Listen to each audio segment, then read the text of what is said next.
زبور 91 جو 16 آیات پر مشتمل ہے۔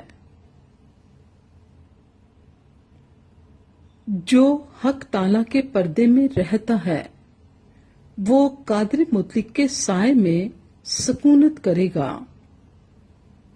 میں خداوند کے بارے میں کہوں گا وہی میری پناہ اور میرا گڑھ ہے۔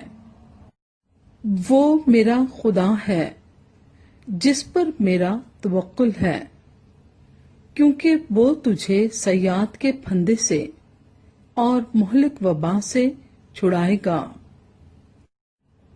وہ تجھے اپنے پروں سے چھپا لے گا اور تجھے اس کے بازوؤں کے نیچے پناہ ملے گی۔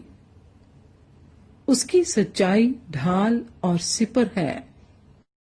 تو نہ رات کی ہیبت سے ڈرے گا، نہ دن کو اڑنے والے تیر سے، نہ اس وبا سے جو اندھیرے میں چلتی ہے،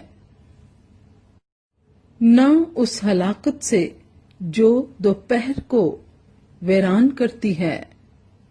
تیرے آس پاس 1000 گر جائیں گے اور تیرے داہنے ہاتھ کی طرف 10,000، لیکن وہ تیرے نزدیک نہ آئے گی۔ لیکن تو اپنی آنکھوں سے نگاہ کرے گا اور شریروں کے انجام کو دیکھے گا۔ پر تو اے خداوند میری پناہ ہے، تو نے حق تعالیٰ کو اپنا مسکن بنا لیا ہے۔ تجھ پر کوئی آفت نہیں آئے گی اور کوئی وبا تیرے خیمے کے نزدیک نہ پہنچے گی، کیونکہ وہ تیری بابت اپنے فرشتوں کو حکم دے گا کہ تیری سب راہوں میں تیری حفاظت کریں۔ وہ تجھے اپنے ہاتھوں پر اٹھا لیں گے تاکہ ایسا نہ ہو کہ تیرے پاؤں کو پتھر سے ٹھیس لگے۔ تو شیر ببر اور افعی کو روندے گا، تو جوان شیر اور اژدہا کو پامال کرے گا۔ چونکہ اس نے مجھ سے دل لگایا ہے اس لیے میں اسے چھڑاؤں گا۔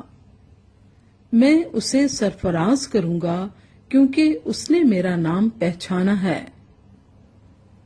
وہ مجھے پکارے گا اور میں اسے جواب دوں گا۔ میں مصیبت میں اس کے ساتھ رہوں گا۔